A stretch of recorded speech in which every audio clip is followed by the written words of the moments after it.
Here at the Canadian Club, we have always been a forum for public figures, thought leaders, and decision makers to share their ideas and inform the most relevant and compelling conversations of our time.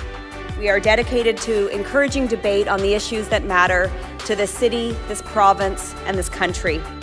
The Canadian Club is one of the most important podiums anywhere in the world that a Canadian can speak to, tell Canadians what it is that they think, develop those thoughts. And so I want to thank you for that very, very much. Please join me in thanking our esteemed panelists today.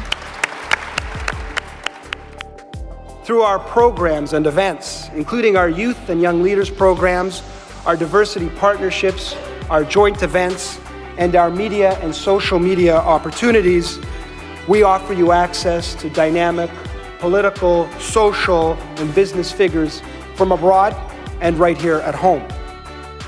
The platform from which the eloquence of Canada has flowed all of that time, whether it be business, education, politics, sports, arts, and culture. If someone wants to say something to Canadians about this country and about the future of this country, this is the venue you choose.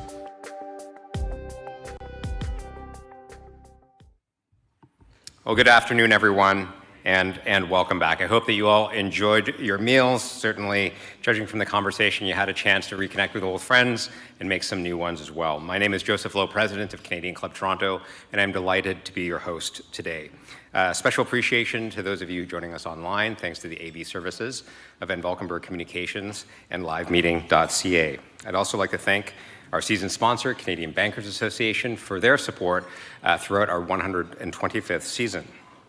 I'd also like to acknowledge Canada's Forest Trust, an ESG company planting smart forests to take positive action on climate change. This partnership is reducing the carbon footprint of our entire season of Canadian Club Toronto events. Lastly, we welcome students here today from U of T's Political Science program and TMU's The Dais, thanks to Simon Dwyer from Bell Canada.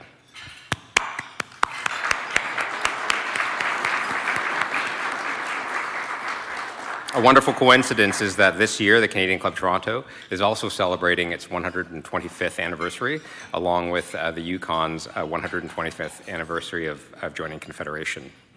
Now, what would you like to know about the Premier's leadership journey and his plans for the Yukon moving forward? Please use the Q&A cards that you'll find at your tables. Just scribble on them old school style and we'll get them to our moderator for discussion. And for those of you joining us online, hit the submit a question button as always and we'll get your questions that way as well. And now to our special guests of the day. Premier Ranj Pillai was first elected to the Yukon Legislative Assembly in 2016 and was appointed Deputy Premier, Minister of Energy, Mines and Resources, Minister of Economic Development, and Minister responsible for the Yukon Development Corporation and Yukon Energy Corporation. In January, he became the Yukon's 10th Premier. In addition to his duties as the territory's Chief Executive, he currently serves as Minister of the Executive Council Office, Minister of Economic Development, and Minister responsible for Yukon Housing Corporation as well.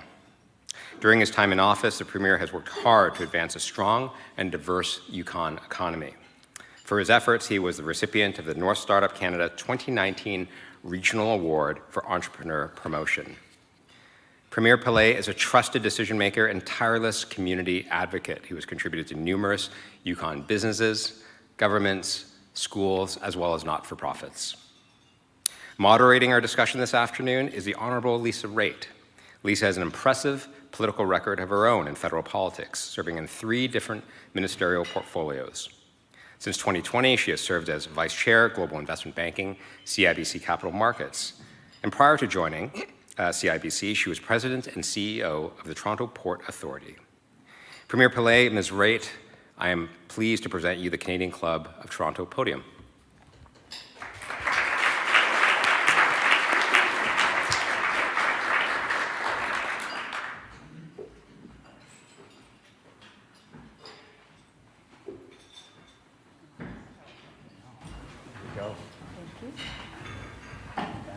Thank you very much, Joe. Appreciate the introduction. Can everyone hear me okay? Okay. So just, I appreciate you being directed to the Q&A on the table. Fun fact, didn't bring my reading glasses today, so scribbling does not cut it for me. You need to print so I can actually read the questions, and I'm sure that you have some really good questions for the Premier out there. Premier, welcome to Toronto. Thank you. Very much for coming here. I'm going to start off with a really hard-hitting question. You ready? I'm ready. Are you a Leafs fan? And if you are not, explain why. That's a tough one. I think there's only one answer while I'm here. I'm a Leafs fan. We have a meeting later on this afternoon with your Premier. And we'll have some announcements out of that and some work that Premier Ford and I have been doing together. And I know I better be supporting the Leafs going into that meeting. Yeah, definitely. I could be in trouble if not. You're wearing the right color. Yes. So it's good. Yes. You're off yes. to a good start. Yes. So, and we get very excited when we win games as Leafs fans. Yeah, you know what? Excited. We're nearby. I'm sure things will be hectic down the street at some point this evening. So, Premier, there's a lot of folks in the room who may not know the history of Yukon.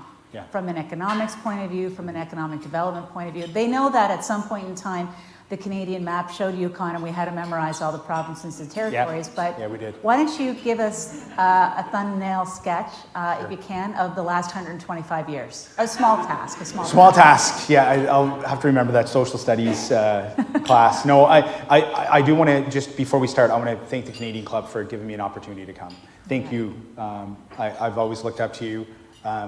Fun fact for us, you've contributed greatly to Ontario and to this country. I have been in the Yukon for almost 25 years, but our parents are both from Nova Scotia and Cape Breton, so there's a bit of connection. We just never really had a chance to spend a lot of time together. So thank you for spending the time today. And we think that my aunt bought your aunt's house in Glencoe Mills, Cape Breton. We just figured that out, actually. That's how tribal we are. We go back to the years of old, 1800s. My Aunt Margaret, who taught me how to swear in Gaelic, and her husband, who was a miller, built that house and that farm. So again, thank you for having me today. There's a few just quick things. I think MPP Robin Martin, I think, is in the room. Hi, thank you for being here today. There's some students from the Toronto Metropolitan University and University of Toronto. Thank you for coming and listening to our talk today. And again, friends from Connected North, great folks that are doing incredible work with Yukon CIBC, our banker, of course, Doug, thank you for all that you do. Agnico Eagle, who we want to spend more time and money in the Yukon, Canada Goose, who's here. And again, for those tuning in from the Yukon, thank you for spending some time with us today. Quick 125-year sketch. Well, of course, the history of the Yukon, when we think about it, it goes, back to millennia. And we've had incredible stories passed on from our First Nations communities for thousands of years. I think about, I'll give you a quick snapshot. I want to say this in a very respectful manner when you're sharing a story, but my children, if we want to think about the Yukon, my sons, there was a Longville person that was found in the Yukon a long time ago, and they did testing to see in our First Nation communities if there's family connections, and I think the time period was about 400 years outside of Haines Junction in different areas where that individual had been trekking, and people in our community are directly connected to that individual now. So that's when we think about history, and I think it's been covered in different documentaries, but I want to be very respectful. I'll reflect on that story, not get into telling more about it. Of course, we go back to 125 years ago, we were talking about the gold rush, and that really, folks coming, one of the most educated workforces in the history of this country, coming from San Francisco, Seattle, Vancouver, Dawson City, 30,000 people, electrified, opera singers, beautiful theaters, a wild time, and also impact to the communities and the people who live there, which we have to reflect on. So we're rolling into, of course, it was an incredible anniversary. It's going to be June 13th this year. It's the 125th anniversary of the Yukon joining Confederation. The contributions from the Yukon have always been incredible, whether it is the amount of people who signed up to fight with Canada in World War I or World War II. Great stories of teams packing up and financed out of Dawson City Gold to come and play for the Stanley Cup in Ottawa at one point as well. So very storied, amazing history with lots of entrepreneurs, and mining had always been an important part of the story. It's an important part of the story now. We'll probably touch on that, but we're quite proud. So when we look back at those 125 years, we've learned lots, and it's a great part of Canadian history. But now what we're thinking about is what's the next 125 years look like? And where are we at in this country geopolitically? What does this look like? What does the Arctic mean? What does Northern policy mean? What does Arctic security mean? And what have we learned? And I think this year, the other big anniversary for us is it's the 50th anniversary of something called Here Today for Our Children Tomorrow. And it's an incredible, timeless document that was pulled together where First Nations leaders in the Yukon went to their communities. They consulted with their members and said, what do we want for our children? And they came together and they traveled to Ottawa and they sat down, and it was the beginning of modern treaties in the country.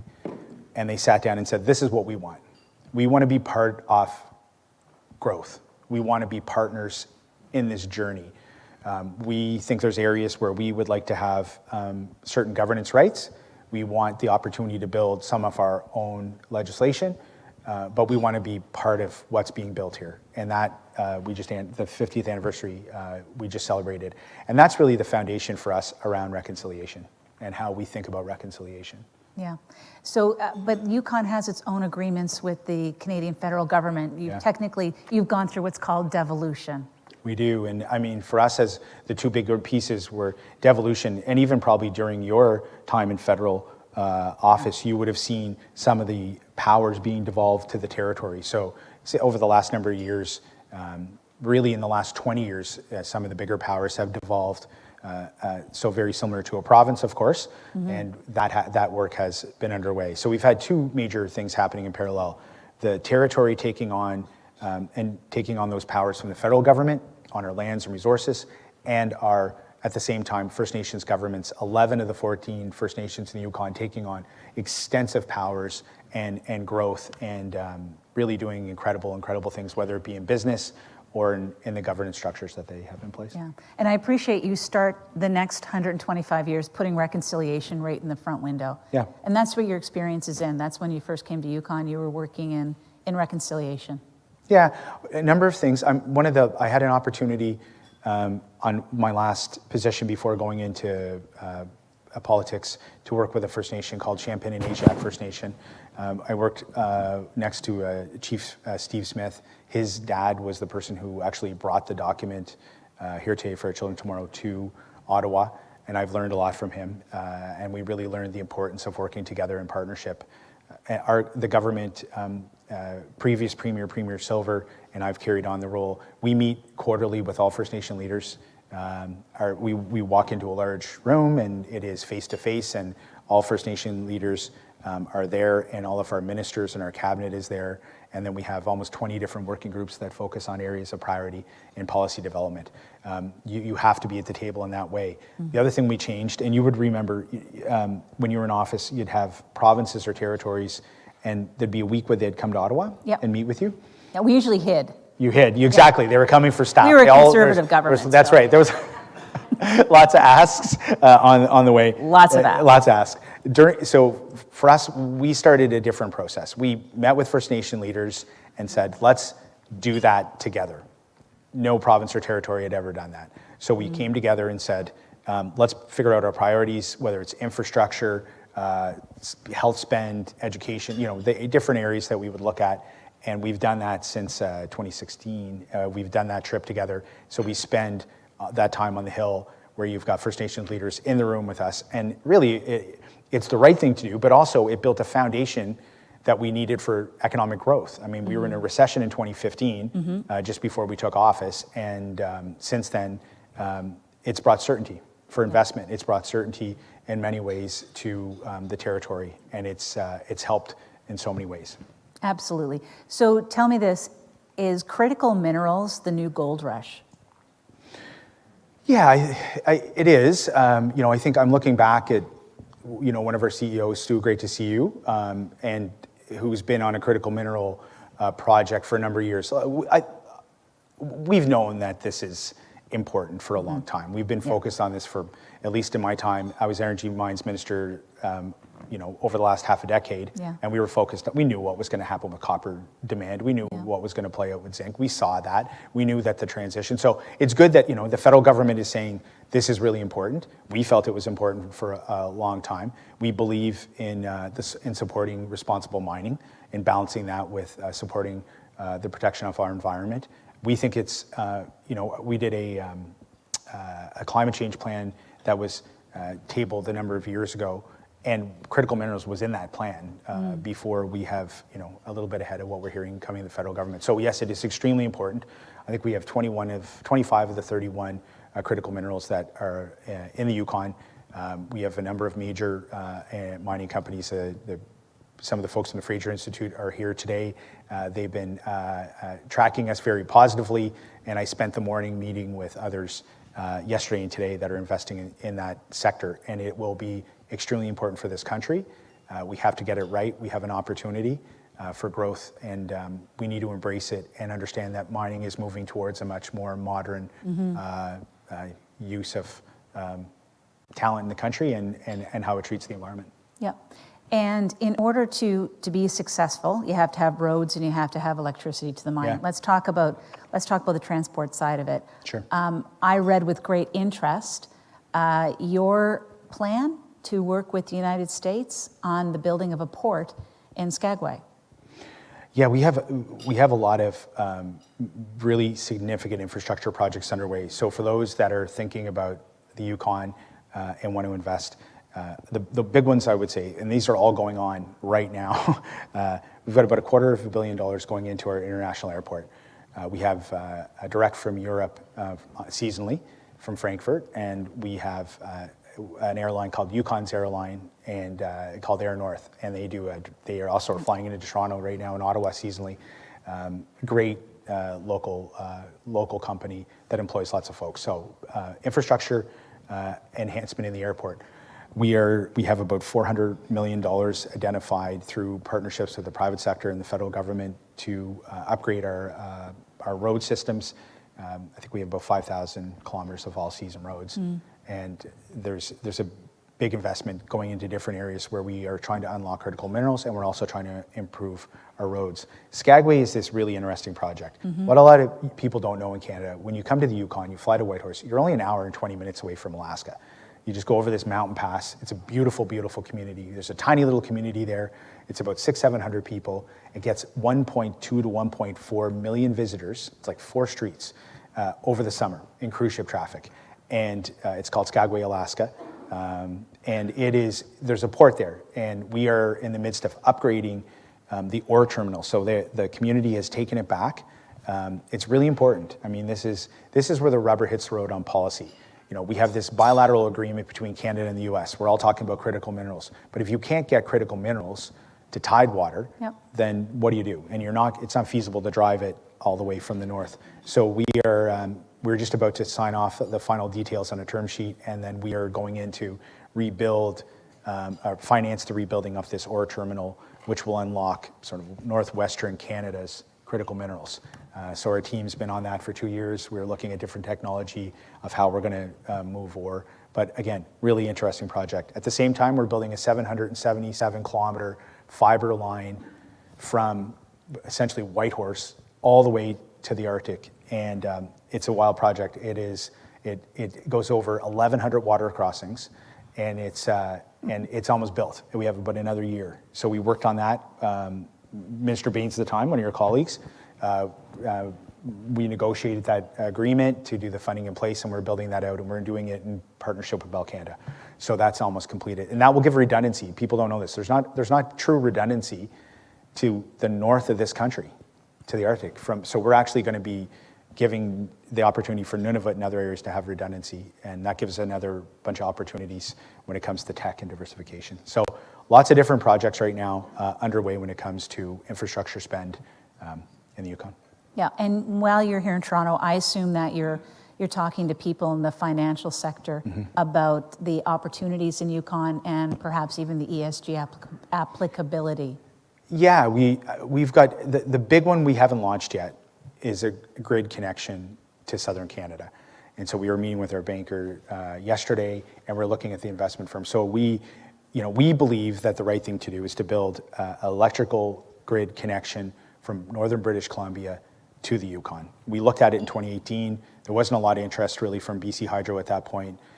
We need that built. I mean, there's other things that'll happen. There's small modular, we know that. There's different places for opportunity. But when you're thinking about ESG financing, you want stability, you want a clean energy source, you want good governance when it comes to relations with First Nation governments and the impacts to your communities, that there's positive impacts.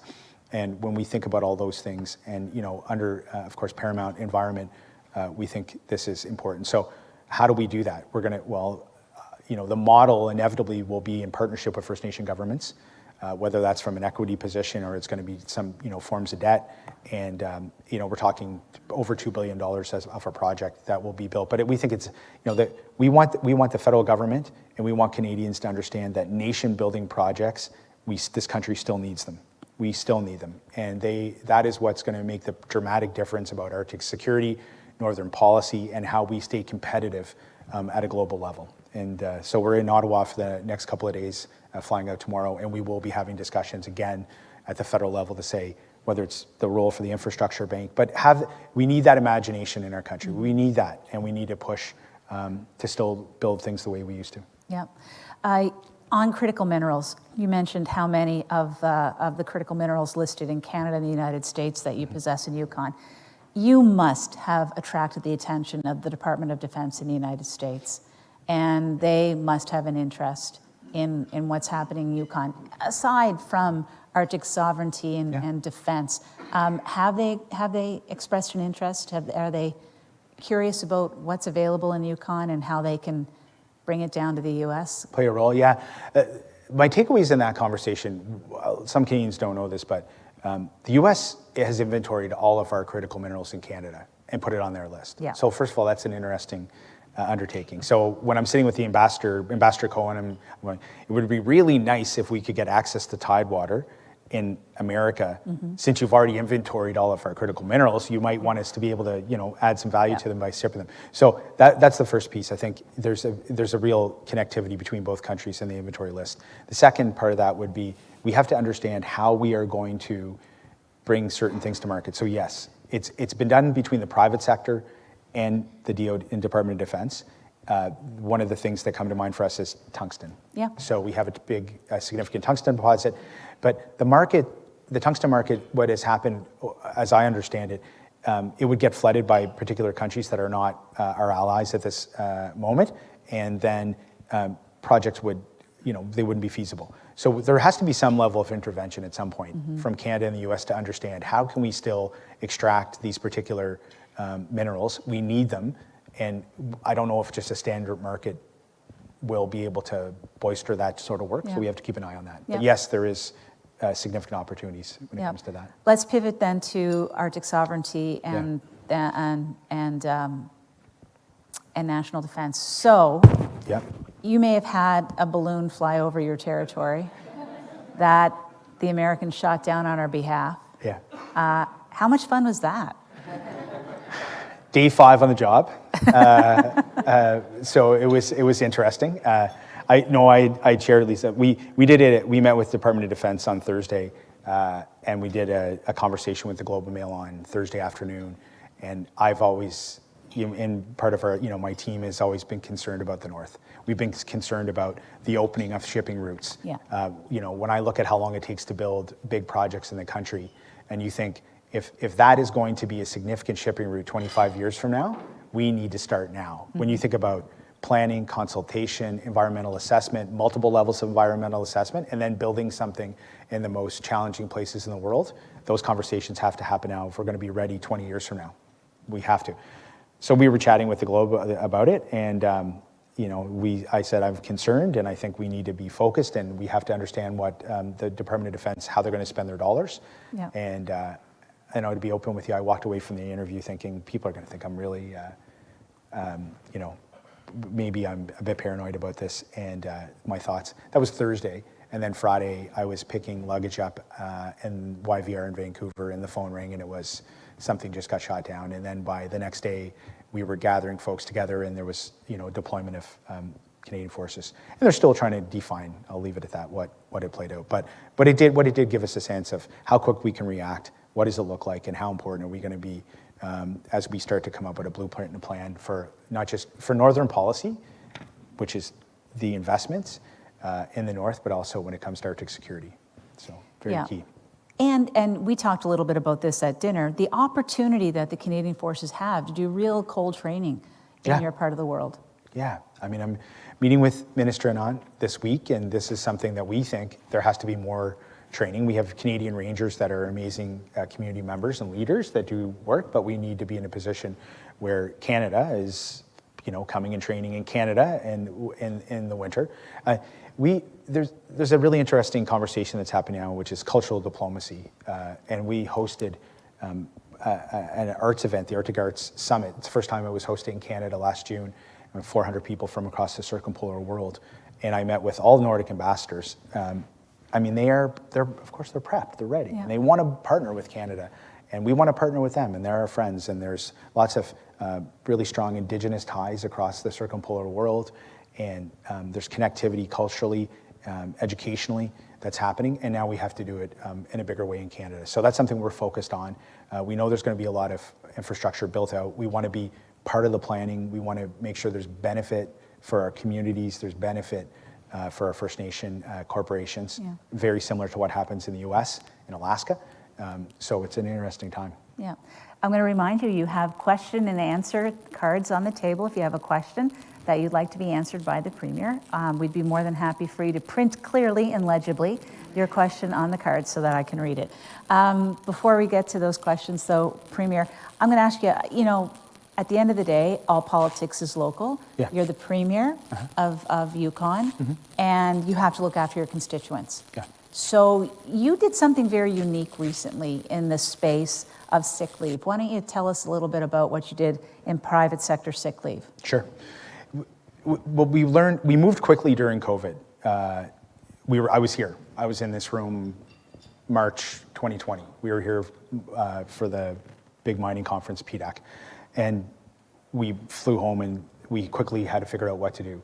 And our team of, I've worked very closely. My Deputy Minister of Economic Development is here. We worked very closely. We had a small, agile team. And we moved really quickly. What I mean by that is 10 days after we knew what was happening, we moved into building programs. We essentially capitalized them, built them. We knew there'd be risk. Governments don't do this, and we rolled them out. And so we paid fixed costs for private sector, took the risk, paid it, and that gave us really significant tailwinds going into the time we're in now. We also did sick leave, and we did it. We were the first in the country. It's always nice when big provinces like Ontario or Manitoba or BC calls you and said, hey, can we get the blueprints for your programs? So we had rolled that out, and it was coming to an end in this spring, and I sat down with our team, and we did some analysis, and we thought, look, the private sector is still under a tremendous amount of pressure. They're dealing with inflation. They're dealing with coming back from the challenges of the last number of years. So we just launched this week a paid sick leave program. We took the private sector average wage, and we looked at what folks are most impacted in that lower wage range, primarily folks from more vulnerable backgrounds, women, and we as well. And so we've now launched a government-funded sick leave program. It covers a week of sick leave. It can be added on to a private sector's sick leave program they have already, but it's going to be completely government-funded for the private sector, though. So it's the first of its kind in Canada. In other provinces and territories, what you're seeing is it's being the governments are mandating the private sector to do it, and we felt it was something that could make it'll help with retention, recruitment in a tight labor market. And it's well received so far, and we'll be analyzing that over the next couple of years. Okay, great. Good. We're on to audience questions now, and they really did print legibly, so I'm very, very grateful to all of you. I don't even have to go like that. Harry, I know from experience, because I have a nephew who lives up in Yukon. Sure.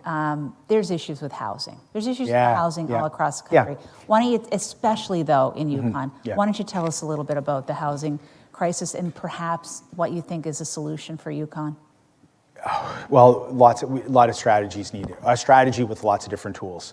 It is a challenge. We've had, in the last 5 years, we had 12.1% growth. That led all provinces, territories, states in the G7. There's areas like Halifax, I think, has had big growth in different areas, but we've had extensive growth. Yes, there's only 44,000 folks, but it's growth, and it's percentage-wise, it's led the country. So we need to have, our challenge is this. We need to have lots out so people can build. Building costs are expensive. We need more densification, but we need patient money. That's what I think is the biggest key. Our First Nation governments are really starting to play in the space of land development, and that's going to make a difference. But part of, I guess my teaser for today is part of what we're doing this afternoon is meeting with the government of Ontario, but we need more patient dollars. We need people that want to build. The demand's there. It's a blue chip investment. I mean, it's just like the population continues to grow, and we're in a position where we need market rental. It's not about, we need affordable options, but that will come as we see a bigger portfolio of choices for folks. So right now it's been tight. Like we're at 1% vacancy. Really, it's expensive to build, and we've had really strong growth. So that I've kept that portfolio, which you might say as a political advisor, you shouldn't have done that, but probably the only person. But I kept the portfolio because I knew it needed the focus of the Premier's office to get it right. And so we've kept that along with economic development because it is it's our biggest, policy challenge, I would say. And the two go together. Yeah. Because you're not going to have economic growth No. unless you have housing alternatives for people. Yeah. That's it. And From a Conservative, will there be an early election in the Yukon? I assume it's a Conservative looking for another. maybe, I don't know. I want to, I think right now we've gone through 2 years. It's been really difficult. And I think that folks always, we as a politician are going to say, I don't think somebody wants an election. There's probably lots of people that say, well, maybe there is. We don't agree with you. Yeah. But at this point, I've been focused on stability. I've been focused on thinking about, getting things done that we need to deal with. Housing, supporting healthcare, getting education right. Those are the things that I've wanted to focus on. We're doing well on a number of the files. We still have work to do in other parts of the file. And I think, we have an agreement in place right now with the NDP, similar to what happened at the federal level. We actually did an agreement before the federal government had done something similar. I try to cast politics aside. I'm going to work for everybody, and work for Yukoners, really. And I love working across party lines. So in that sense, I think we've been really good things we've been able to do. We rolled out a dental plan before the federal government. We rolled out an early child care program before the federal government. And some of those things we've been able to do in concert with the opposition. So right now, the question would be, I think I'm happy with the direction we're going, but never say never. What role can the mining sector play in Indigenous reconciliation? Well, if you look at all the things that are needed in this country, in all of our communities, from a standpoint of infrastructure and our First Nation communities, I don't think that any government, federal, provincial, municipal, will come and fill that gap on their own. It is not going to happen. It's not going to happen. We think about the cost associated with filling up decades of underspending in First Nations communities and Indigenous communities, and it's not going to play out. We're not going to meet those education, housing needs, water in some communities. But if public-private partnerships come together and the private sector works in this country and can find that balance in agreement with Indigenous governments, and our federal and provincial governments also play a role, we can get to where we need to go. But not any one entity or two entities will get there. So what I've said to our First Nation communities, private sector is necessary. It's absolutely necessary. It's necessary. Yeah. So, yeah. Somebody wants to know if you own an electric vehicle. I don't. I haven't bought an electric vehicle yet.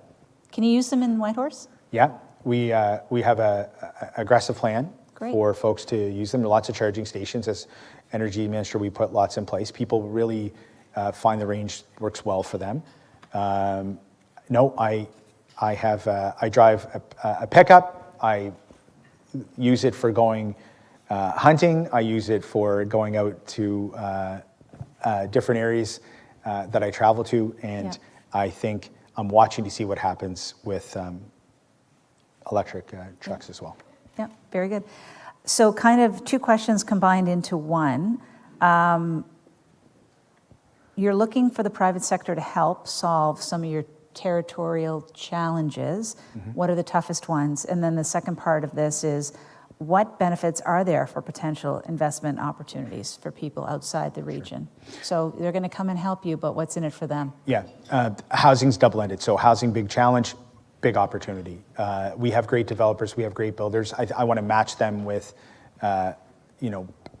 investment money from Ontario and other parts of Canada, and I think that mixed together can come up with great solutions. That would be one. So there's great return on investments in the real estate market. There's been folks that have been based out of Vancouver and Calgary that have seen this secret for a long time and have gone in, I think, have done very, very well in the Yukon, and I think there's lots of opportunity and space for others to play a role. I would say that, there's other challenges, of course. I mean, we're in our country, we're still reeling from things that have happened, like residential school. Those that the Yukon, there's lots of folks that deal with the trauma of that, just like everywhere across this country. That's still a reality. I don't think there's a private sector piece for that, but I want to be, open with the room. These are challenges that we all have to understand and get to better educate ourselves on. I think healthcare is going to be, when I think about that, we are looking at how do we look at identification of foreign credential. I have lots of registered nurses from India that we're trying to make sure we have bridging programs for. We have a huge Filipino population in the Yukon, and we're trying to make sure that we do bridging there. And I think there's opportunities, I wouldn't say on the private side, but there's opportunities for post-secondary institutions to play a role in partnering with us. When it comes to renewable energy, most of our communities, we went out in a very short period of time, and we looked at what was happening we looked at what happened in Ontario. We looked at the pricing models. So what we did was we took a pricing model and said, okay, let's put the price of renewable energy at the same price that you'd pay for diesel, LNG. So all we're going to do is displace. And we made that feasible. We offset the CapEx for projects. We put in a regulatory process where we could buy energy, independent power production, and now most of our communities are either doing solar, wind, you name it, and then they're feeding into our grid. We're also doing some interesting things like grid scale battery and other pieces like that. So there is opportunity for renewable energy, and there's opportunity to come in and invest, and we have a good pricing model, and we have a feasible approach to it. So there's a few things that I think. Tourism, building out bigger assets. Our tourism contribution, when we think about GDP, we are number one, number two in the country from this sector. So we're going to hopefully see a good bounce back this year coming out of what has just played out. But I mean, with the lowest unemployment rate, 2022, we had the best GDP in the country. We've dropped a bit. We're looking at about 5% projected for this year. We had GDP growth in 20 and 21, one of only two places in the middle of COVID. Retail sales, yeah, there's a small population, but we just crested $1 billion last year. So really, all indicators for us show lots of strength, and again, good tailwinds. Okay, so low unemployment. Yeah. How are you helping encourage immigration to Yukon? We'll use all of our immigration allotments, which is not a whole bunch, because we're constantly in dialogue with the federal government to have more opportunities.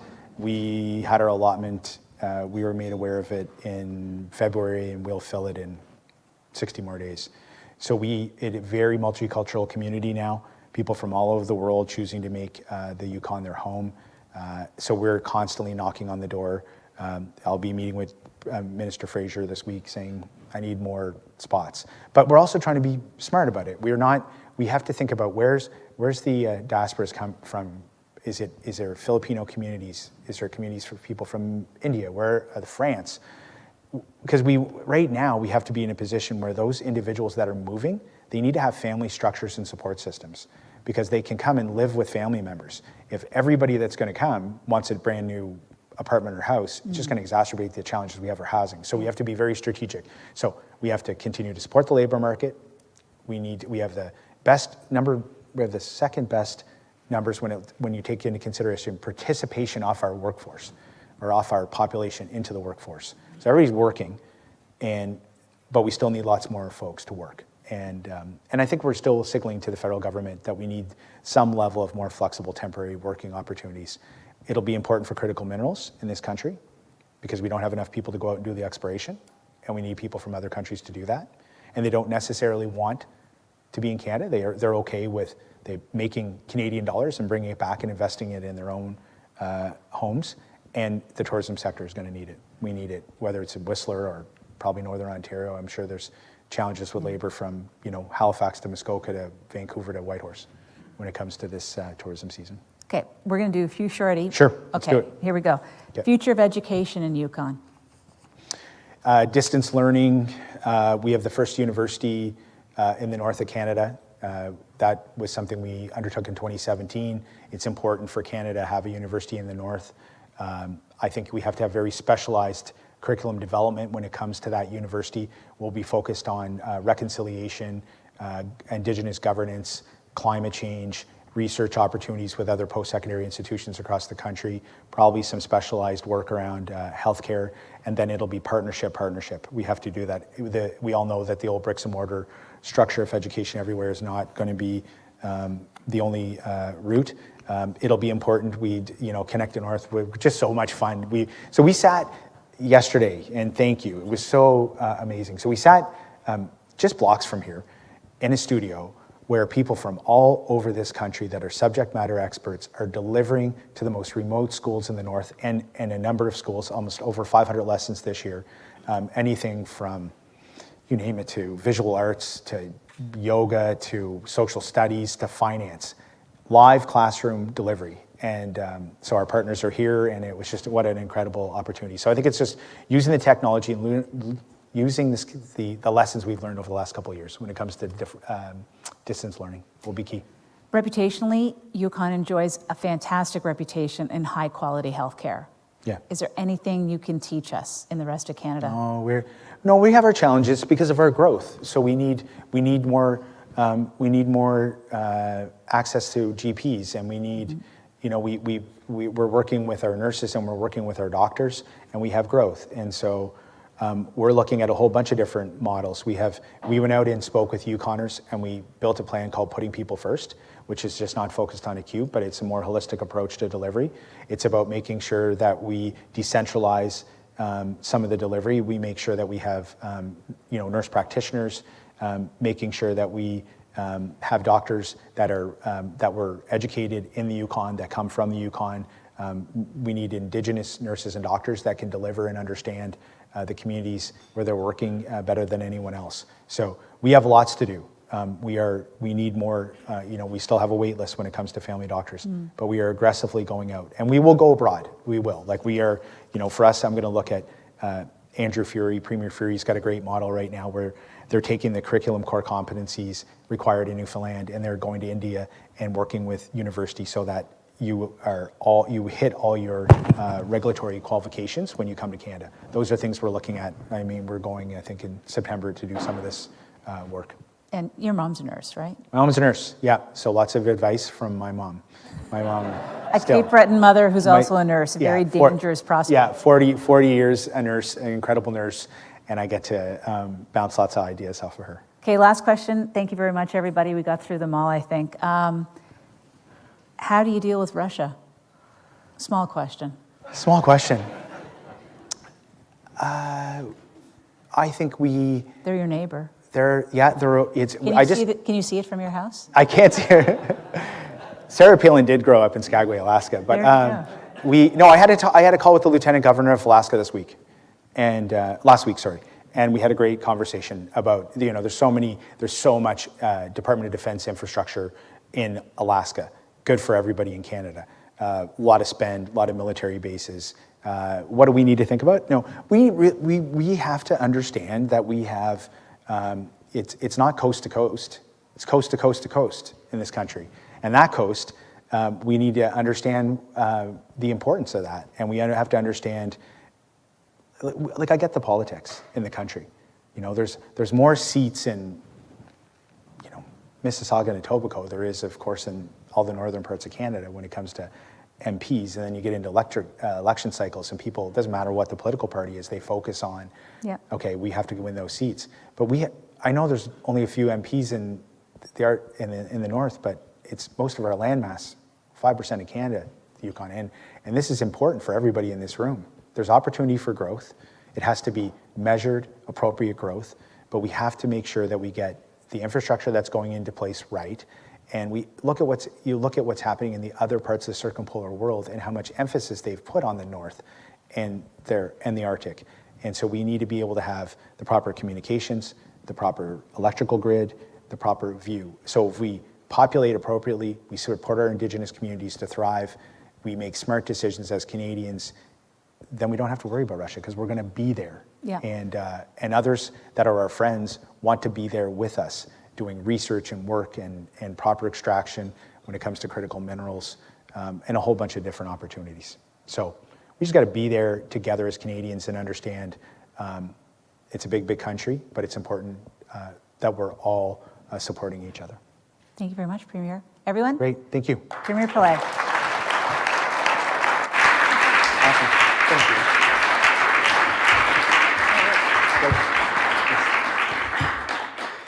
Premier, on behalf of the Canadian Club Toronto, our members and our guests, I'd like to thank you officially for being on our podium today and sharing your vision for Yukon moving forward. 3 takeaways that I had.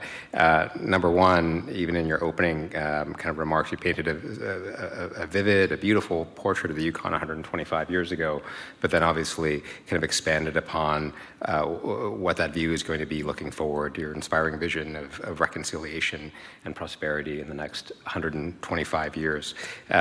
We wish you all the best as you continue to lead the Yukon onward and forward, and look forward to welcoming you again back to the Canadian Club Toronto very, very soon. Thank you. And Lisa, to you, thank you again for your expert moderation. Your experience in the affairs of Canada and global affairs certainly shone through today, as always. Thank you so much. And before we finish, members and guests, let me briefly share some of our upcoming events here at the Canadian Club. On Thursday, May 11th, we'll be hosting a private equity panel featuring Fengate, Alfie Capital, and Brookfield. And on Thursday, May 18th, the President and CEO of the Canadian Credit Union Association, Jeff Guthrie, will be at our podium as well. Visit us at canadianclub.org. You'll see more about these events, membership options, as well as ticket options. I wish you all a great afternoon and look forward to seeing you again very, very soon.